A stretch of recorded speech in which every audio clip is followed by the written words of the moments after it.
हर सुबह वह निशान वहीं होते थे, गंदे पैरों के निशान छत पर, लंबे नंगे पैरों के निशान, जैसे कोई उल्टा चलकर उसके ऊपर से गुजरा हो जब वह सो रही थी। 17 साल की एलिजा अपनी माँ और छोटे भाई जैमी के साथ सिर्फ 3 हफ्ते पहले ही उस पुरानी 3 जिला फार्म हाउस में रहने आई थी। ये घर उन्हें उनके चाचा से विरासत में मिला था, जिनकी मौत का महीनों तक किसी को पता ही नहीं चला। शुरू में एलिजा को लगा कि यह कोई मजाक है। उसका भाई जैमी शरारती था और शायद उसने किसी लंबे डंडे से या पोछे से छत पर मिट्टी फेंकी हो, लेकिन निशान बिल्कुल साफ थे। हर उंगली, एड़ी, पैर का हर हिस्सा बिल्कुल सही बना था, जैसे सच में कोई नंगे पैर छत पर चला हो। और ये निशान हर दिन नए होते थे।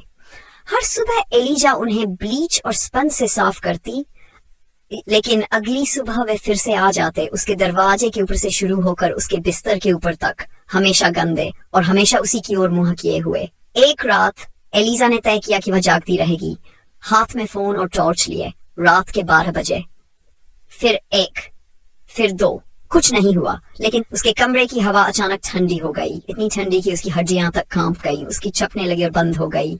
फोन की स्क्रीन फ्रीज हो गई, उस पर एक सीधी सी लाइन ही दिख रही थी। फिर आवाज आई, गीले पे लकड़ी की दीवारों पर चल रहे हों। उसकी नजर धीरे धीरे ऊपर गई, एक परछाई छत पर रेंग रही थी। एलिजा की सांस अटक गई। कोई था, उल्टा चल रहा था। वह चारों हाथ पैरों पर चल रहा। उसके हाथ पैर अजीब तरीके से मुड़े हुए थे, सिर टेढ़ा जैसे कोई कुत्ता कुछ सूंघ रहा हो। लंबे काले बाल नीचे लटक रहे थे जैसे समुद्री घास। और जब वह करीब आया, उसका चेहरा दिखा।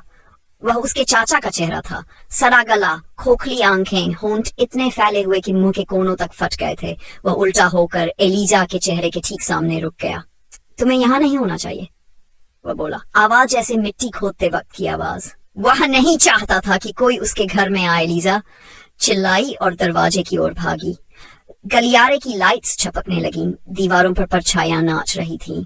वह माँ के कमरे की ओर दौड़ी, लेकिन कमरा खाली था, जैमी का भी। अगली सुबह वह दोनों को बगीचे में सोता हुआ मिला। किसी को याद नहीं था कि वे वहां कैसे पहुंचे। उसकी माँ ने कहा कि उन्होंने तो रात में ठीक से सोने गए थे, लेकिन जैमी ने कहा, मैंने किसी को दीवारों से मुझे बुलाते सुना। एलिजा ने माँ से वहां से जाने की भीख मांगी। माँ मान गई। बहुत अजीब चीजें हो चुकी थी।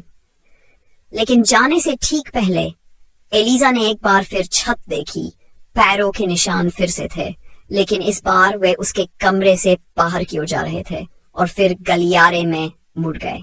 और वे लोग हमेशा के लिए फार्म हाउस छोड़कर चले गए।